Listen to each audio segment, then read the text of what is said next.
অবশেষে পেলেন সেই ম্যাজিক ফিগারের দেখা, আর প্রথম সেঞ্চুরিটাই রেকর্ডময়। তানজিদ তামিম হতে চলেছেন বাংলাদেশ ক্রিকেটের ভবিষ্যৎ সুপারস্টার। তুলনামূলক ধারাবাহিকতার প্রতীক হয়ে আরও একবার তার পক্ষেই কথা বলেছেন। 2025-এর মতো 2026-এও ছক্কার বৃষ্টি অব্যাহত রেখেছেন জুনিয়র তামিম। 7 ছক্কায় মিরপুর আর পাকিস্তানের বিপক্ষে গড়েছেন রেকর্ড। হাঁটুতে প্রচন্ড আঘাত পেয়ে মাটিতে লুটিয়ে পড়েছেন বোলার, ব্যথায় মুখ বিকৃত। স্টেডিয়ামের হাজার হাজার দর্শক স্তব্ধ হয়ে দেখছে দৃশ্যটা। অথচ কুড়াতে কুড়াতে সেই বোলারই যখন আবার রান আপে ফিরলেন, তখন লেখা হয়ে গেল মিরপুরের ইতিহাসের অন্যতম সেরা এক থ্রিলারের চিত্রনাট্য।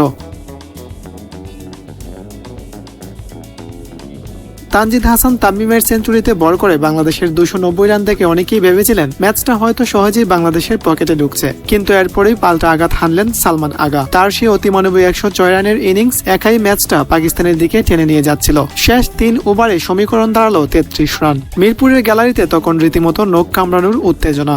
বোলিংয়ে তাসকিন আহমেদ, মুস্তাফিজুর রহমান আর 146 কিলোমিটারে আগুন জ্বালানো নাহিদ রানা। রানা টানা শর্ট বল আর বাউন্সারে যে চাপ তৈরি করেছিলেন, আর সেই চাপ সামলাতেই ম্যাচটা হেরে বসে পাকিস্তান।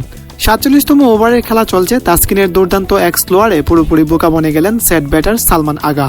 ব্যাট চালাতেই ক্যাচ উঠল, শান্তর হাতে বল জমতেই গ্যালারিতে গগন বিদারী গর্জন। কিন্তু নাটক তখনও বাকি। ক্রিজে যে তখনও শাহিন শাহ আফ্রিদি। 48তম ওভারে বোলিং এলেন ফিজ।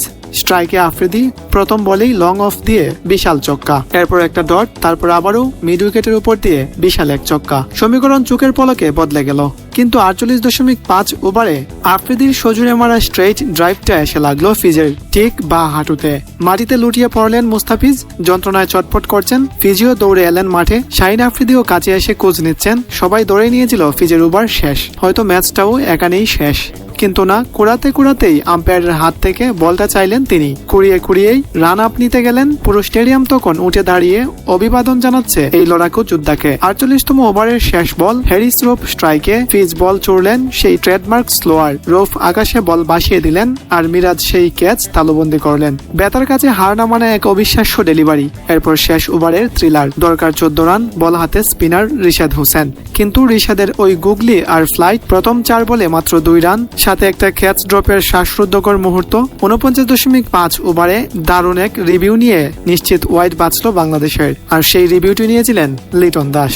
আর শেষ বলে আফ্রিদি যখন ক্রিজ ছেড়ে বেরিয়ে এসে স্টাম্পড হয়ে ফিরলেন, 11 রানের জয়ে সিরিজ তখন বাংলাদেশের হাতের মুঠোয়। ক্রিকেটের স্কিল তো অনেকেরই থাকে, কিন্তু তীব্র ব্যথায় কুড়াতেও দেশের জন্য ওই একটা বল করার যে জেদ, সেটা কজন দেখাতে পারে। মুস্তাফিজের ওই 1 ওভারের জেদটাই কি পুরো সিরিজের মোমেন্টাম বাংলাদেশের দিকে ঘুরিয়ে দিয়েছিল?